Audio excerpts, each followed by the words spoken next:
پاکستان ایک اسلامک ملک ہے، لیکن پاکستان میں جب بھی کچھ بہتری کے لیے کیا جاتا ہے اسپیشلی ان اسلامک وے، تو کوئی نہ کوئی لبرل آ کر ضرور اس چیز کو نیگیٹو وے میں پورٹریٹ کر کے عوام کو مینیپولیٹ کرنے کی بھرپور کوشش کرتے ہیں۔ انہی لبرلز میں سے دو نام ہیں اقرار الحسن اور مبشر لقمان کا، جو کہ پیشے کے طور پر تو اینکر اور جرنلسٹ ہیں، لیکن اسلام کی بالکل بھی نالج نہیں رکھتے۔ ان دونوں کو پاکستان کے state guest doctor Zakir Naik کے آنے پر شدید اعتراض ہے، اور یہ بات تب ظاہر ہوئی جب ڈاکٹر ذاکر نائک نے اپنے ایک انٹرویو میں عورتوں کے پردے کے حوالے سے کچھ باتیں کی، جس پر شدید غصہ ہو کر اقرار الحسن نے بہت ہی نازیب الفاظ استعمال کیے ہیں ڈاکٹر ذاکر نائک کے خلاف۔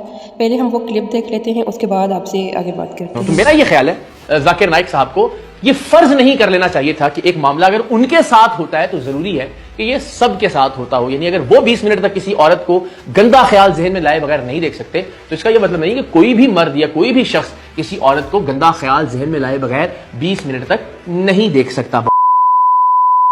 ڈاکٹر ذاکر نائک ایک عام انسان کے مقابلے میں اسلامک نالج بہت زیادہ رکھتے ہیں۔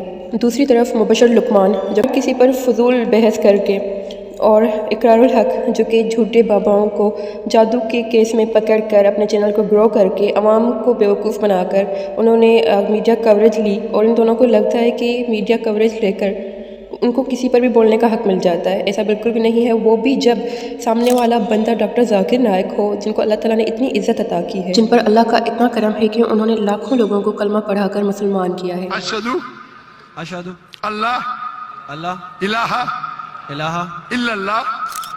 کہتے ہیں جس کے دل میں چور ہوتا ہے اسی کو زیادہ تکلیف ہوتی ہے۔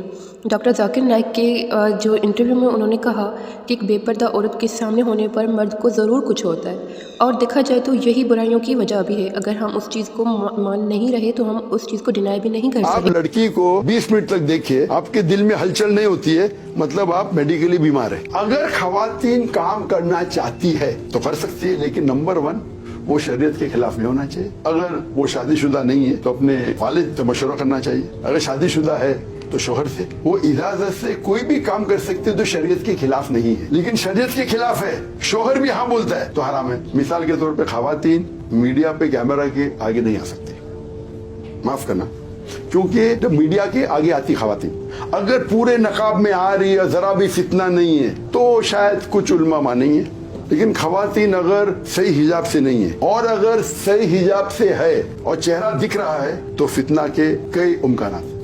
اقرار الحسن سے اگر پوچھا جائے کہ اگر ان کو اپنی بیویوں کو دیکھ کر کچھ نہیں ہوتا تھا تو انہوں نے شادی کیوں کی، جب بھی ان سے کچھ پوچھا جاتا ہے کہ آپ نے 3 شادیاں کیوں کی، تو وہ یہی وجہ بتاتا ہے کہ سچویشن ہی کچھ ایسی بن گئی تھی کہ شادی کرنی پڑ گئی۔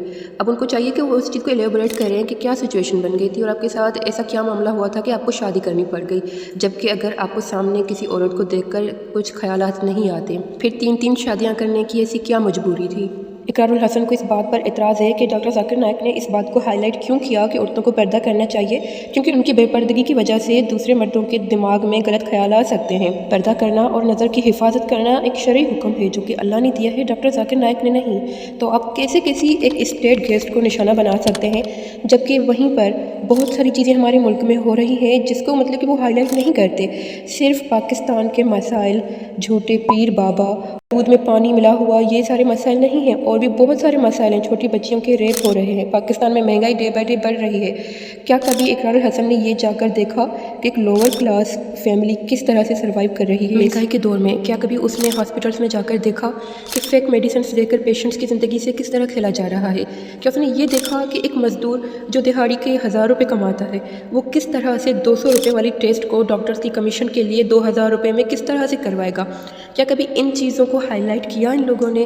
کیا کبھی ان چیزوں پر اعتراض کیا تاکہ عوام کو کچھ ریلیف ملے؟ اگر یہ خود کو کچھ سمجھتے ہیں کہ یہ معاشرے میں کچھ تبدیلی لا سکتے ہیں تو ایک پازیٹیو وے میں لائیں۔ آپ کو کوئی بھی حق نہیں ہے کہ آپ ایک انٹرنیشنل اسلامک اسکالر پر اعتراض کریں، وہ بھی جب انہوں نے ایک شرعی بات کی ہے۔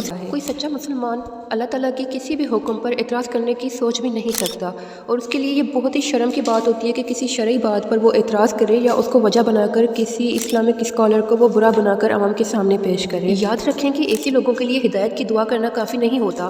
ان لوگوں کو حوصلہ تب ملتا ہے جب ہم جیسے لوگ خاموش ہو کر ان کی بے تکی باتوں کو برداشت کرتے ہیں۔ مسلمان ہونے کے ناطے ہم پر فرض ہے کہ ہم کسی بھی شرعی حکم کے خلاف ورزی ہونے پر خاموش نہ رہیں اور اس کے خلاف ایکشن ضرور لیں۔